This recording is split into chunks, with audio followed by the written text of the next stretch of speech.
천년간의 회계 역사를 차근차근 배우는 여건회계, 역사에서 건진 회계 시작하겠습니다. 남영호입니다. 제4편 포드의 컨베이어 벨트, 그 중에서도요 큰 놈들에 대한 규제 제7화입니다. 부제를 달았죠. 독점과 반독점법, 반독점법에 대한 얘기겠죠. 이 시대를 금박시대라고 합니다. 영어로는 길디드 에이지. 저도 이 영어는 처음 보는 영어인데요. 금박, 반짝거리게 만든 거죠. 여기도 보니까 길디드 에이지 하면서 길디드 is not golden 이렇게 달러 표시가 되어 있는데 공장 굴뚝이 이렇게 되어 있네요. 금박시대가 언제냐? 1870년부터 20세기 초반까지입니다. 이게 뭐냐? 물질주의와 정치부패가 성행했던 19세기 말입니다. 미국의 19세기 말. 겉은 도금에서 반짝거리지만 안은 부패와 빈곤이 갇혔다 이런 뜻입니다. 그래서 골든 에이지가 아니라 길리드 에이지라고 비꼬는 표현입니다. 이 길리드 에이지의 특징이 뭐냐? 번쩍이는 것이 있습니다. 미국이 그 당시에 최대의 산업국가로 발전했습니다. 철강, 석유, 철도 산업이 급성장했고요. 특히 밀리언웨어들이 나타났습니다. 그렇지만 썩어있는 속, 정치인들과 기업이 결탁했습니다. 그리고 노동 채취, 대다수는 빈곤에 시달렸습니다. 이렇게 금박시대에는 부자들이 많고 번쩍거리지만 가난한 사람들이 다수를 이루는 그런 시대였습니다. 이때 산업계의 특징은 뭐냐? 합병 열풍입니다. 트러스트 또는 합병이 일어나기 시작했습니다. 어떤 산업에서요? 거의 전 산업 다 트러스트 열풍이 일어났습니다. 그리고 1899년의 최고점인데요. 10년간 51개의 트러스트가 만들어졌습니다. 통계 숫자로 봐도 확실하게 알 수 있습니다. 1899년에 합병으로 없어진 기업 수가 1200개가 넘었습니다. 1903년 가니까 이제 그런 행조가 없어지죠. 대표적인 독점사는 우리가 잘 아는 겁니다. 이제까지 배운 거 석유, 철강, 철도, 철창, 담배 이런 것도 있습니다. 신자만 한데요. 뭐라고 되냐? 트러스트 한 다음에 The bosses of the Senate. Senate가 뭐예요? 상원이란 뜻이죠. 그러니까 여기 밑에 보니까 이게 상원 의원들이 이렇게 앉아 있는데 그 위에 누가 폼을 잡고 있어요? 트러스트들입니다. 스틸, 빔, 트러스트. 철골 구조, 트러스트. 커퍼, 구리요. 스탠다드 오일, 아이온, 철, 슈거, 킨, 주석이요. 콜, 석탄, 페이퍼백도 있네요. 그 요거는 솔트, 소금. 그리고 누가 들어오고 있어요? 네일 트러스트가 들어오고 있습니다. 이런 풍자 만화가 있었을 정도였습니다. 그 당시에 이런 갑부들을 뭐라고 불렀느냐? 강도라고 부르기에 뭐하니까 강도 백작이라고 불렀습니다. 러버 베런. 강도 백작들은 이런 집에 살았대요. 강가에 아주 멋있는 성이죠. 이것도 강가입니다. 이거는 이제 사파를 제가 따온 건데요. 가장 적나라하게 표현하는 이런 성인데요. 라인강입니다. 라인강에 배들이 이렇게 지나가는데요. 라인강은 물결이 잔잔하고 수심이 깊어서 배들이 많이 지나가는데 여기 성이 있죠. 러버 베런이 사는 성입니다. 여기서 어떻게 하냐? 통행세를 받는 겁니다. 어떻게 해요? 여기다 체인을 걸어놓고 여기 통과할 때 세금을 내. 안 내? 못 가. 이런 겁니다. 자기 늘 사는 데는 여기입니다. 그리고 이거는 러버 베런, 강도짓 하기 위해서 만든 성이 두 개죠. 러버 베런 하면은 원래 13세기경에 라인강 등에서 날강도 수준의 통행세를 매기는 토호들이었습니다. 그런데 그게 미국으로 오면서 어떻게 됐냐? 19세기에 정치적 영향력을 행사하고 독점을 형성하면서 막대한 부를 축적한 기업가들, 더 러버 베런 누구예요? 록펠러, 밴더빌트, 카네기, JP 모르간. 지난번에 배운 그 밀리언웨어들이죠. 대표적인 4명이에요. 개같이 벌어서 정승같이 쓰라. 좋은 속담인데 미국 정부가 뭐라 그랬어요? 개같이 벌지 마. 어떻게 해요? 규제를 시작합니다. 첫 번째 가장 중요한 규제가 뭐냐면 주간통상법이라는 규제입니다. 철도회사 규제입니다.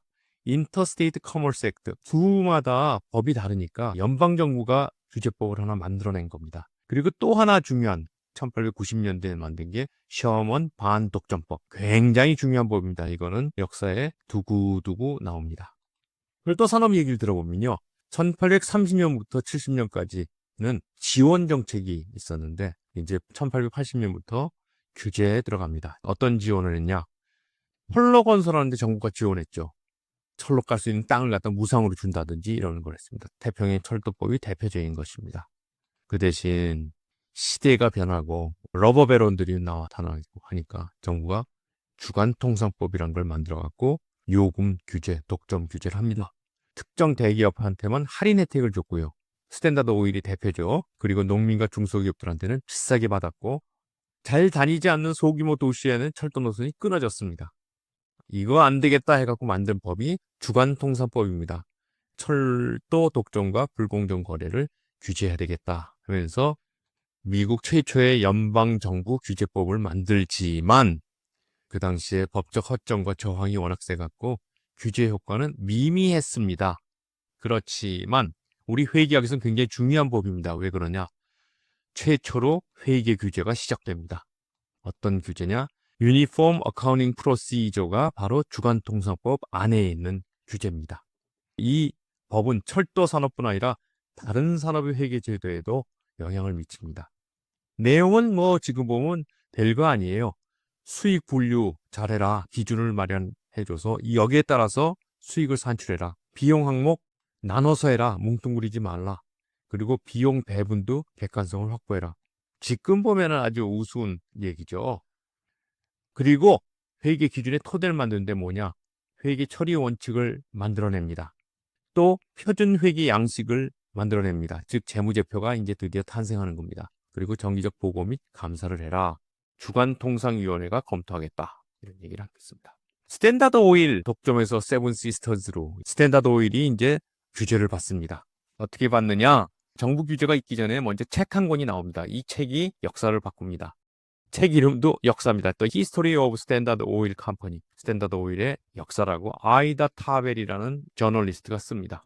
1904년이니까요. 스탠다드 오일이 한창 힘이 좋을 때 조용히 이 스탠다드 오일의 나쁜 짓 한 행위를 책에다 기술합니다. 그리고 이 분석을 해서 폭로를 합니다. 처음에는 책에다 내지 않고 잡지에다 냅니다. 그리고 그 잡지를 모아서 책을 만듭니다. 1904년에 이 책인데요. 아이다 타벨의 History of the Standard Oil. 스탠다드 오일에 대해서 이 책에서 뭐라 그러냐? They had never played fair. 공정하게 하지 않고 있어. 누가? 스탠다드 오일이. That ruined their greatness for me. 그래서 그들의 위대함이 망가지고 있어. 즉, 얘들이 공정하게 안 하기 때문에 아무리 잘나도 결코 위대해질 수는 없어. 그리고 또 하나, 스탠다드 오일의 주인이죠. 록펠러에 대해서 뭐라 그러냐? 돈에 미친 위선자라 그러면서 Our national life is on every side distinctly poorer, uglier, meaner for kind of influence he exercised. he는 록펠러겠죠. 그가 한 행동에 따라 우리 대다수의 생활은 가난해지고 추악해지고 아주 비열해진다. 이 책 한 권이 거대한 스탠다드 오일을 무너뜨립니다. 이 러버 베런 록펠러인데요. 여기 보면 철도회사 왕관을 쓰고 있죠. 이 왕관에 보면은 전부 다 철도 회사들입니다. 그리고 또 하나 여기 보시면요. 록펠러가 이제 뭐라고 있어요. 이 건물은 수프림 코트에 돈을 쌓아놓고 법관들을 갖다 매수하려고 하고 있죠. 그 당시에 안티트러스트 레지스트레이션이 일어나면서 이건 이제 엉클 샘이죠. 미국 정부를 나타내는 거죠. 뭘 보고 있어요. 회계 장부들을 이제 보기 시작합니다. 스탠다드 오일 해체의 역사는요. 이렇게 역사적으로 크게 성공했다가 셔먼 독점법, 반독점법이 제정되고 대법원에서 판결을 내리면서 분할됩니다. 셔먼 안티트러스트 액트라는 거는 독점을 막는 법이에요. 그런데 이 법은 즉각적으로는 시행이 안 됩니다. 언제까지 기다려야 되냐? 1906년에 미 법무부가 스탠다드 오일을 고소합니다. 그래갖고 미 연방 대법원이 분할 명령을 내립니다. 어떻게? 34개로 분할해라.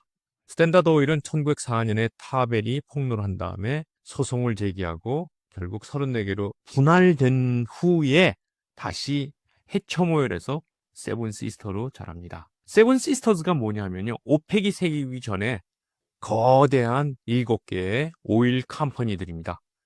이 오일 컴퍼니들이 오펙 같은 역할을 했습니다. 어떤 회사냐? 이런 회사들인데요. 이 7개 중에서 스탠다드 오일 출신이 누구냐? 바로 이겁니다. 스탠다드 오일 뉴저지 출신이고요. 요거는 스탠다드 오일 뉴욕 출신이고요. 요거는 스탠다드 오일 캘리포니아 출신이고요. 요거는 걸프 오일에 관계된 회사입니다. 요것도 텍사스에 있는 관계된 회사가 7개 중에서 5개를 스탠다드 오일 출신이 자리 잡습니다. 이런 혼란 속에서 미국 기업들이 살아남으려고 발버둥이죠. 그 힘이 뭔가를 한번 알아보겠습니다.